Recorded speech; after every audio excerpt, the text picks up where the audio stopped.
தேர்தல் களம் எப்படிக்கா இருக்கு? தேர்தல் காலத்துல நாங்க சொல்றது என்ன இருக்கு? மக்களே சொல்றாங்க நாங்க தான் வின் பண்ணுவோம், டிஎம்கே தான் வின் பண்ணுன்னு சொல்றாங்க.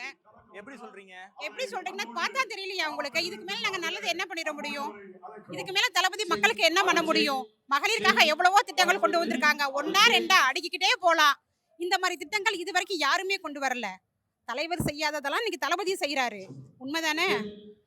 ஒரு மகளிரா நான் சொல்றேன், என் பொண்ணு 1000 ரூபாய் வாங்குறா, என் பையன் 1000 ரூபாய் வாங்குறான், நான் மாசம் 1000 ரூபாய் வாங்குறேன். இதுக்கு மேல என்னங்க வேணும்? வீட்டுக்கு தேடி வந்து நான் பிரஷர் பேஷண்ட், வீட்டுக்கு தேடி வந்து பிரஷர் மாத்திரை சுகர் மாத்திரை கொடுத்துறாங்க. எங்க அம்மா சுகர் பேஷண்ட், வீட்டுக்கு தேடி வந்து சுகர் மாத்திரை கொடுத்துறாங்க. எங்க அம்மா 60 வயசுக்கு மேல உள்ள ஓல்டு லேடி, எங்க அம்மாவுக்கு வீடு தேடி வந்து அரிசி கொடுத்துறாங்க. இதுக்கு மேல என்னங்க வேணும்? ஒரு மக்களுக்கு தேவை அடிப்படையான ஒரு விஷயம் கல்வி, அது நல்லா கிடைக்குது. மருத்துவம் அதுவும் கிடைக்குது. அதுக்கப்புறம் என்ன சாப்பாடு அதுவும் நல்லாவே கிடைக்குது. இதுக்கு மேல ஒரு நல்லாட்சி கொடுக்கறதுக்கு யாருனால முடியும்? இதுக்கு மேல தமிழ்நாட்டை ஆள்றதுக்கு யாருக்கு தகுதி இருக்கு? எங்க ஸ்டாலின் அண்ணனை தவிர.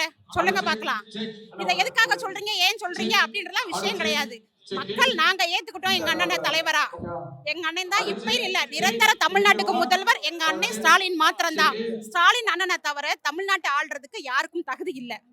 இது பெண்களுக்கு எல்லாத்துக்கும் சேர்த்து பெண்களோட சார்பா நான் சொல்றேன். அவ்வளவுதான். மாண்புமிகு தமிழ்நாடு தளபதியார் அவர்களின் அன்பிற்கிணங்க இன்று 10 லட்சம் இல்ல 10 லட்சம் கோடி மக்கள் கிட்ட இங்க நம்ம திருச்சி மாநகரில் திருப்புமுனை ஏற்படுத்த இங்க கூடியுள்ளோம். மாண்புமிகு முதல்வர் தளபதி அவர்களின் வழியில், மாண்புமிகு துணை முதல்வர் அவர்கள் அரவணைப்பில் படைப்போம் வரலாறு, வெல்வோம் 200, வெல்ல போகுது நாமளாக இருக்கட்டும், தமிழ்நாடு தலை குனியாது, தமிழ்நாடு போராடும், தமிழ்நாடு வெல்லும், என்றென்றும் மாண்புமிகு தமிழக முதல்வர் தளபதி அவர்கள் வழியில் பாடுபடுவோம். என்றென்றும் தமிழக முதல்வர் தளபதி, துணை முதல்வர் உதயநிதி.